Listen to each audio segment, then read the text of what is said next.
Insight from Ukraine and Russia is back with even more wild leaks, this time detailing some of the equipment and personnel woes of newly recruited Russian troops. And we are going to break down just what their role is in this new reformed Russian military and how they're likely to be used on the battlefield. Let's get into it. As always, guys, Insight is running a great channel here, translating a lot of Ukrainian, what I believe are Ukrainian military intercepts. It's been 1 year since let's see if we can.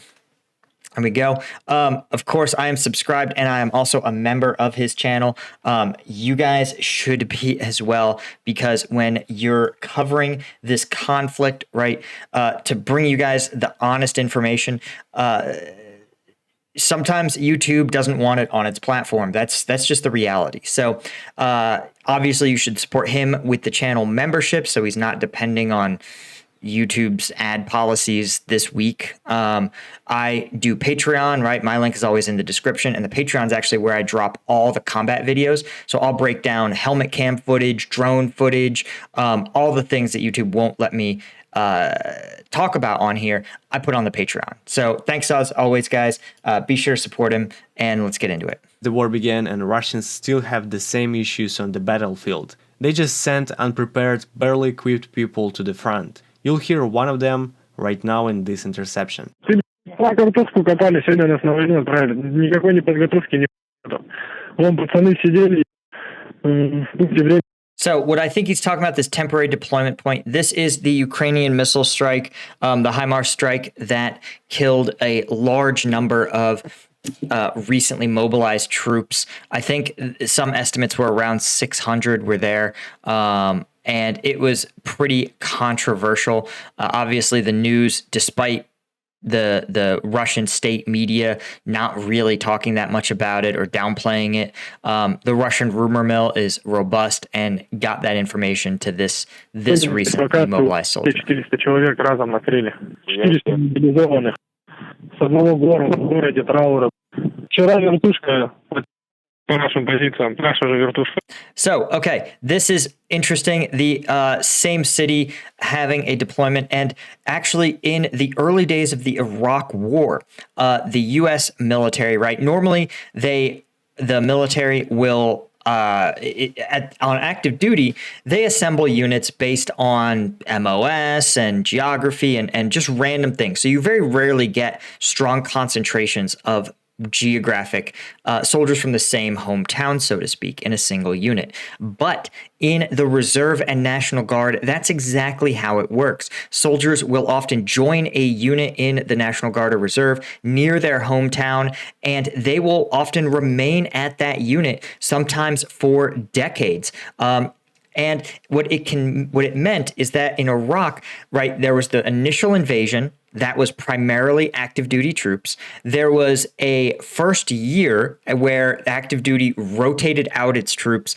and sent in a second iteration, a second wave of deployment, right? But then as that year came to a close, 2005 hit, and the U.S. military realized that it didn't have active duty troops that had been properly refitted and were ready to deploy. So they had to reach into the Guard and Reserve to basically fight the entirety of the conflict.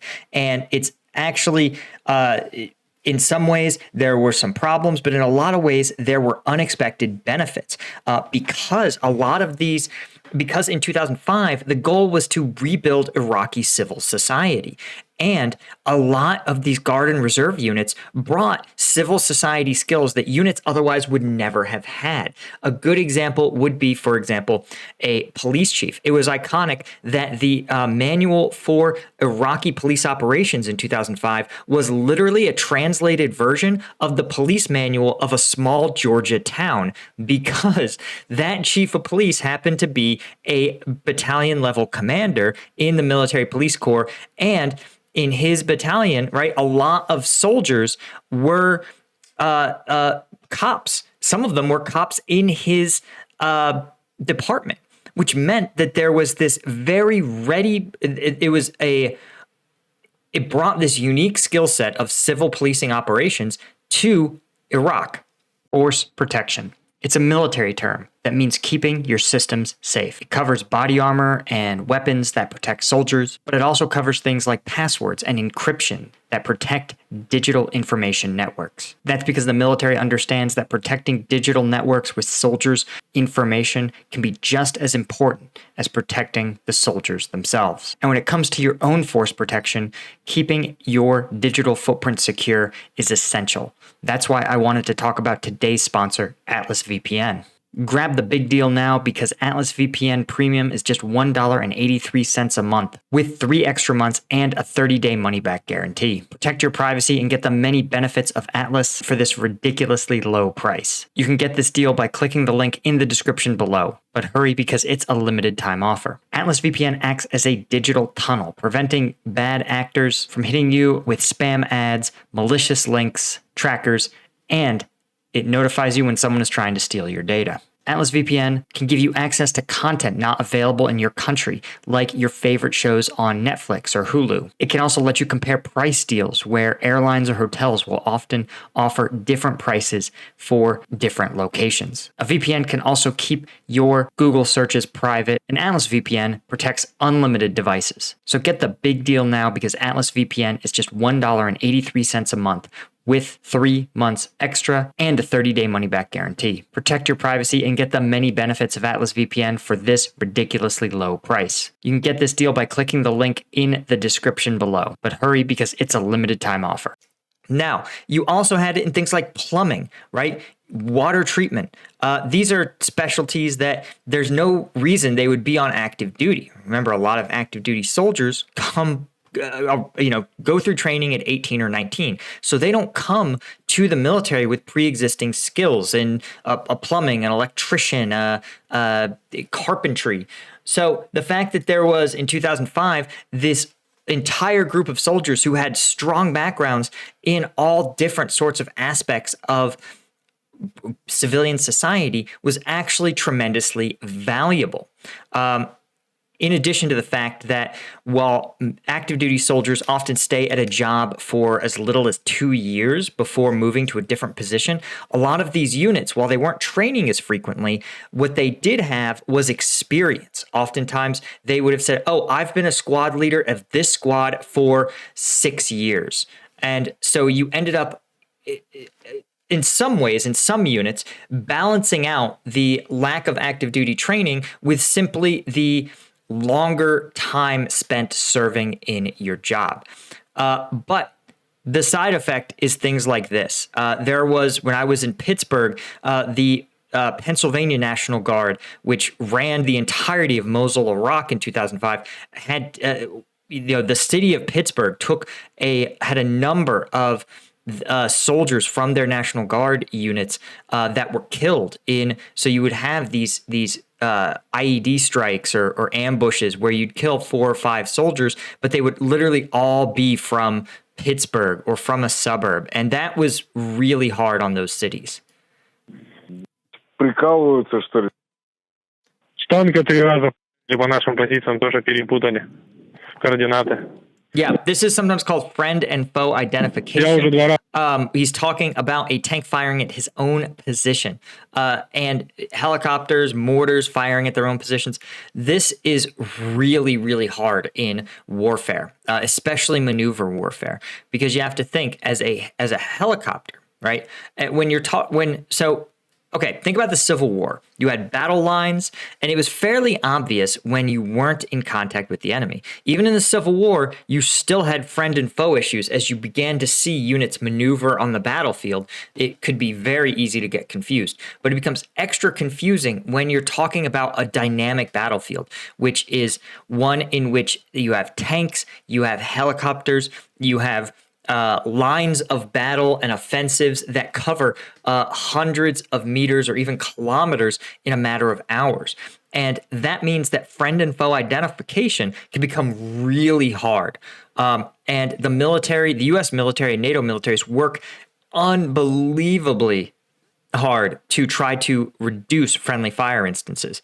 And the U.S. military relies on technology to do this. For example, our uniforms all have little pieces of glint tape right here. And what they do is they reflect in infrared. So if a helicopter or tank is looking out for targets and it sees something it thinks might be a target, they can flick on their infrared scopes or infrared cameras and see right away, hey, they've got glint tape. They're probably friendly forces. Another example is things called like Blue Force trackers. These are computers connected to GPS that broadcast your location and continually plot them on a map. It makes it very easy to see who is around you, who is nearby, and what is happening. So when you have those sort of things going on, it enables you to see the battlefield in real time and identify friend and foe. But if you have a non-digitized military, that is much, much harder to do, as we're seeing here. Под танковым обстрелом был, под минометным обстрелом и с автомата чуть не свои же. Пошли за водой, свой же чуть не застрелил очередью в нашу сторону, в синий. Again, well-trained, disciplined troops can regularly have friendly fire incidents. In the Gulf War, actually, friendly fire was the number one killer, I believe, of soldiers. Let's see if we can find it here. Yeah, in the first Gulf War, 35 Americans and 9 British troops were killed by friendly fire. And the Americans in that, a third or a quarter of all U.S. combat deaths, 148 in the first Gulf War, were friendly fire. So in military history, right, according to our friend Wikipedia, between 2 and 20% of all casualties in battle. And you can see dozens and dozens. I mean, the list is just absolutely insane of friendly fire instances. But it's just so pervasive in warfare, especially before the digitization of war. You can see here 2 soldiers were killed in the Persian Gulf War when an Apache targeted their targeted their Bradley. Excuse me. A British officer was killed when one of his armored fighting vehicles was targeted by a Challenger. You can see a trend here. Another A-10 attacked British MICVs. An Abrams tank was trying to support U.S. troops fighting Iraqi army troops, hit an American infantry fighting vehicle. Several friendly fire instances took place at the Battle of 73 Easting. Are you seeing a trend that it's generally within these vehicles where it can be pretty tough and those vehicles cover a lot of ground very quickly that you get into these situations? So it's just something to think about.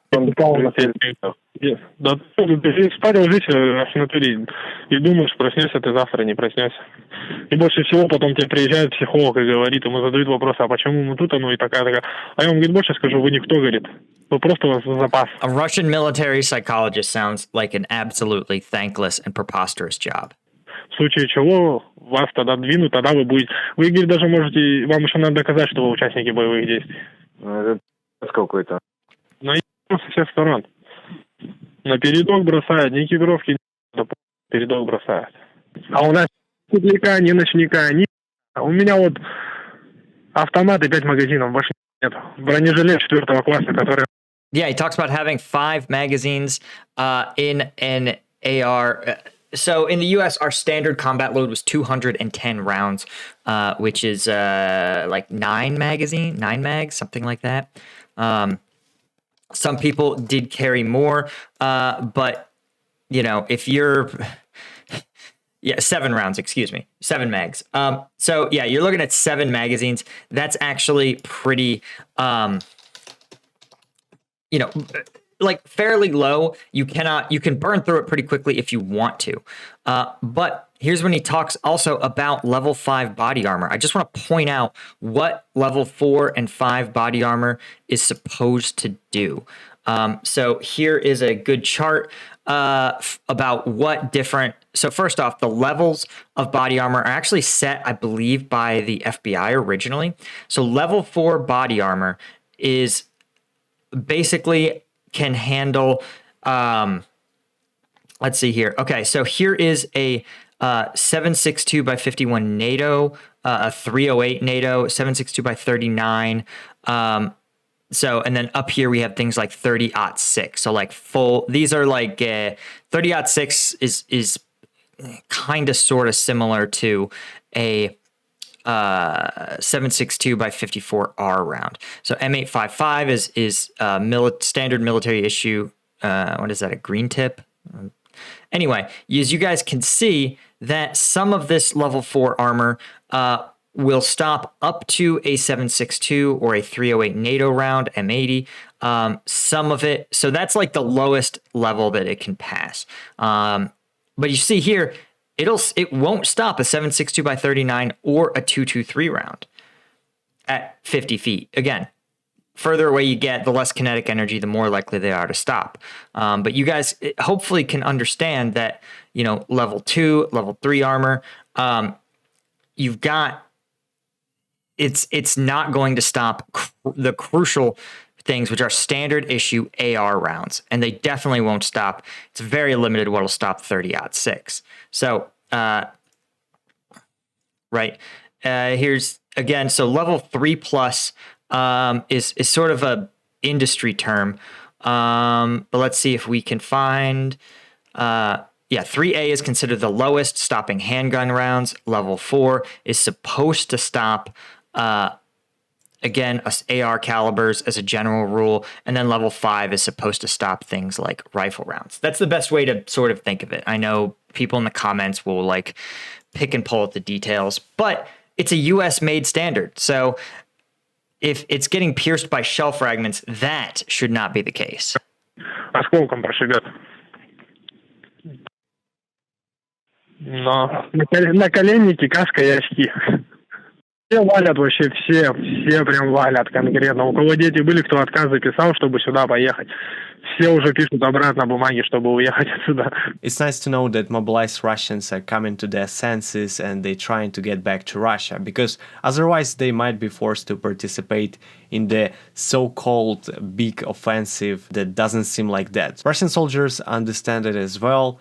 Just listen to this next interception and you'll get it. У нас командир полка нашего, он, к которому прикомандированы. Yeah, this is filmed in late February, so these intercepts are probably from like February 20th or so. So the big Russian offensive was well underway. 503-му полку. Он вообще Чебаркульский, у него позывной Челяба. Вот он пацанов отправил, там что-то было 120 человек. Отправил в деревню какую. Sherbaki. Yeah, let's look it up. Let's look it up real quick. Sherbaki.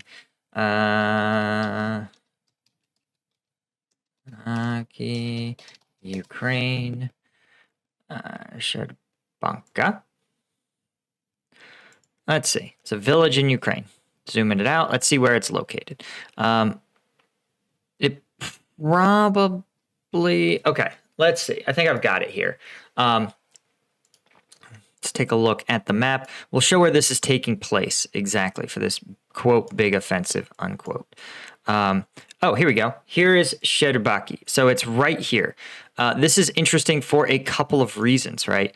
First off, it's not in a location that was designated as, or that appears to be the primary Russian offensives. The primary Russian offensives were taking place in Volodar, outside Donetsk City, Bakhmut, the Crimean-Lyman axis. This is considered a very quiet part of the front comparatively. So it's interesting that this is where this person... Щербаки, что ли, короче, на разведку. То есть с дрона залетели, с дрона посмотрели, никого нет. В деревню зашли, пацаны, 120 человек положили. Короче, ребята работают вообще конкретно. Вроде должно быть у нас наступление, долгое по нам. Они сейчас хотят на 24 февраля долбануть их, ровно год войне. Они хотят по Киеву пару ракет сделать, чтобы так, чтобы они, короче, обратились, и все, и назад сдали. Yeah, so it sounds like, again, this is what we've seen in places like Volodar. It's a major issue for Russian forces that simply, when they have to cross big open fields, as you see here, Ukrainian forces have good reconnaissance. And when they're on the defensive, they can come up with plans that will do what we call canalization. So they will find the route that the Russian forces are approaching. You can see they approach with no cover, the big open fields. They arrive and they walk into an ambush. That's standard. That's how Ukrainian forces have been absolutely crushing Russians in Volodar. And it seems like, again, without mechanization or air dominance, the Russians can't really implement better tactics. Буквально метров, наверное, 300 стоял Т-90 маскированный. Кинули на него. Дрон подлетел, 3 дрона подлетели, территорию осмотрели. Мы еще стояли, смотрели этих дронов. Посмотрели, ага. Рации вызываем. Типа, чьи дроны? Не наши. Мы давай по ним стрелять. Один дрон подлетает, просто гранату кидает на танк. Как башня, как рванула. На 20 метров вверх отлетела башня, только у него Т-90. И в сторону ушла. Потом такая дыра была. Т-90, говорят, броня непробиваемая. Ага, разлетелась в клочья эта броня. Я говорю, у нас технику всю старую расконсервируют, у нас нет новой техники. У них работают хаймерсы, у них... Yeah, the T-90, remember, T-90 is usually the year it was designed. So it was designed in the 90s, and the Javelin and other anti-tank weapons have definitely evolved to be able to penetrate that armor. But I think, as we've seen in some of these videos, the drone-dropped munitions generally aren't powerful enough to penetrate the armor, but there are Soviet-made grenades that can be thrown and sort of fall in a parachute and then become a shaped charge to penetrate tank armor. But instead, I think what you're probably seeing here is literally the round just made it inside the tank. Все работает. У нас нет ничего такого, вообще нету. It's good that Russian new tank turrets fly as high as Russian dreams about occupation of Ukraine.